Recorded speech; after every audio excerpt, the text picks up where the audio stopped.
Today we are organizing a musical concert, Jugalbandhi. This is, a musical concert where artists from Japan will be collaborating with artists from the Khasi Hills, the Khasi artists, and the Japanese tune and the Khasi tune. They will be mixing together and creating some very innovative, fusion kind of music. There are very renowned artists from Japan. We have in the flautist called Ritsu Okudu and a pianist called Riku Furuichi, and one sculptor also is there. Her name is Nano Yoshi, and along with them Mr. Benedict Unita from the Khasi Hills and Mokin will be participating.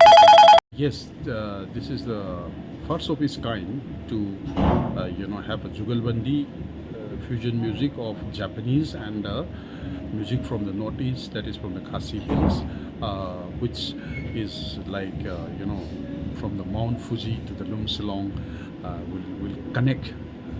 So it's like a friendship through music.